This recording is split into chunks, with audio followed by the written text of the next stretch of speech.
Assalamualaikum warahmatullahi wabarakatuh. Alhamdulillah wassalatu wassalamu ala rasulillah wa ba'du.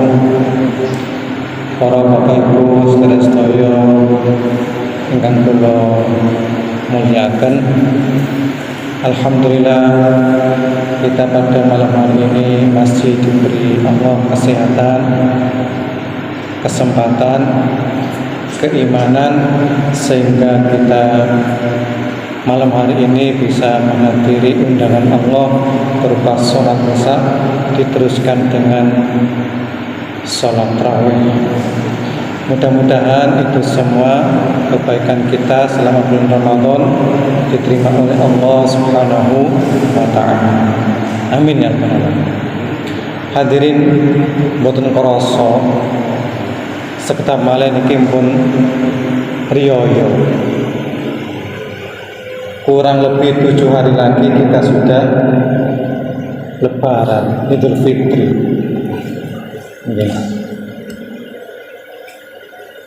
Koyok-koyok lagi winginane kita niki Ramadan wis arep riyo.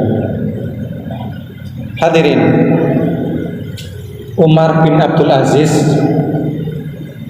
cucu Umar bin Khattab, salah satu khalifah yang sangat adil, sangat bijaksana.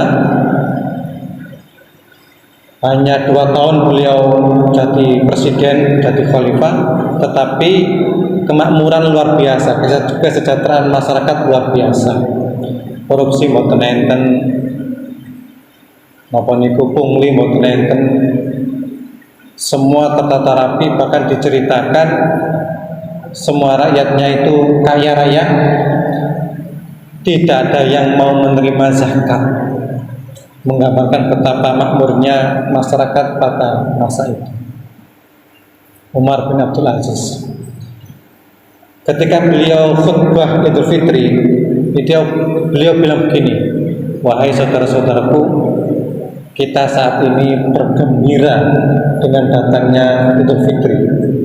Tapi ketahuilah saudara-saudara pendahulu-pendahulu kita itu ketika Idul Fitri begini sedih. Kenapa sedih?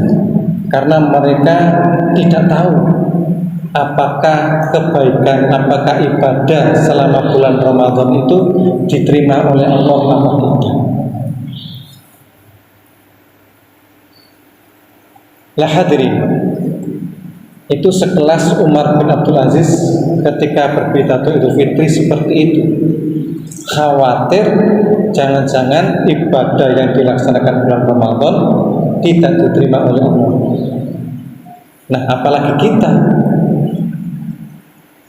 apakah kita pernah khawatir kemudian ibadah kita tidak diterima oleh Allah? Kelihatannya belum sampai kepikiran seperti itu. Yang penting ibadah, urusan bodoh. Ketinggalan ingatan kita ini. Hadirin, makanya Nabiullah Ibrahim alaihissalam ketika diperintah oleh Allah membangun Ka'bah itu, setelah beliau membangun Ka'bah itu, beliau berdoa, Rabbana taqabbal minna innaka antas sami'ul 'alim. Ya Allah, terimalah pekerjaan saya ini, ibadah saya ini. Oh, Nabiullah Ibrahim begitu, takut ibadah tidak diterima. Nabi kita juga memerintahkan agar kita selalu berdoa, Allahumma inna nas'aluka ilman nafi'ah wa amalan mutaqabbalan. Berdoa supaya ibadah amal kita diterima oleh Allah. Nah, hadirin, ini penting agar kita selalu introspeksi diri dengan apa yang kita lakukan, terutama di bulan Ramadan ini. Hadirin, para ulama itu memberi patokan, hanya sekedar patokan saja. Syarat-syarat ibadah diterima oleh Allah itu paling tidak ada 3. Yang pertama harus didasari dengan iman. Nah, alhamdulillah kita sudah punya iman. Kalau nggak punya iman, semua kebaikan akan ditolak. Kebaikan orang-orang kafir itu tidak akan ada gunanya. Wa amal kafir, adapun ibadah orang kafir, fayutimu bihasana ma kana lahu lillahi fid dunya. Adapun ibadahnya orang kafir itu, maka Allah akan membalas hanya di dunia ini saja. Hatta idza afdha ilal akhirah, sehingga ketika dia kembali ke akhirat, lam yakun lahu hasanatun yujza biha. Tidak ada lagi kebaikan yang harus dibalas oleh Allah nanti di akhirat. Jadi orang-orang kafir itu, walaupun dia nyumbang masjid 1 triliun umpamanya, maka Allah akan membalas di dunia ini. Mungkin rezekinya akan tambah, perusahaannya lebih maju, badannya sehat, dan lain sebagainya.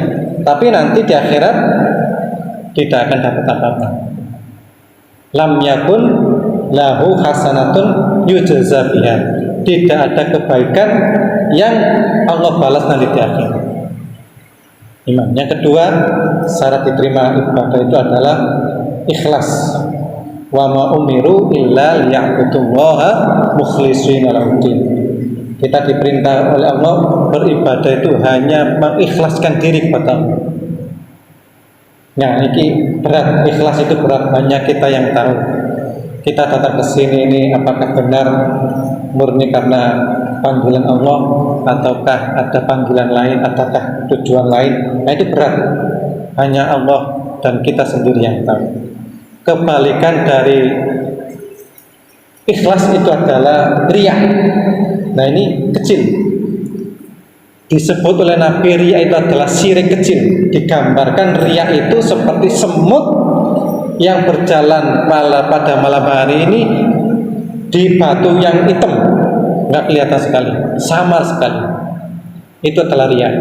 Kadang-kadang kita sholat itu kemudian khusyuk karena di samping kiri kanan ada tetangga, ada teman, ada siapa yang melihat, sehingga kita kemudian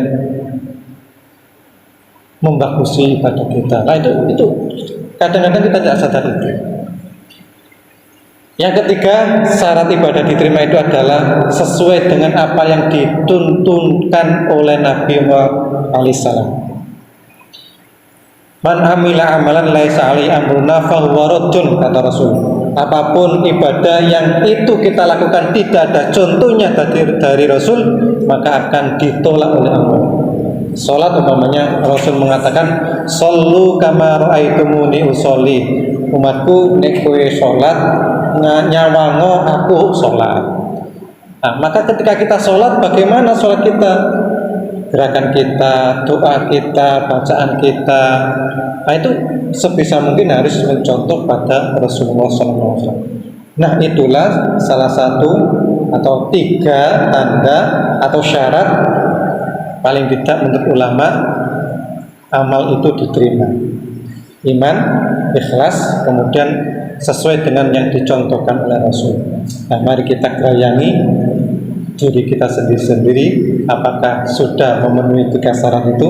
Mudah-mudahan kita semua bisa mengamalkan dari apa yang dicontohkan oleh Rasulullah SAW, dan kita berdoa mudah-mudahan seluruh amal kita, ibadah kita, terutama di bulan Ramadan ini diterima oleh Allah Subhanahu Wa Taala, dan dosa-dosa kita diampuni oleh Allah Subhanahu Wa Taala.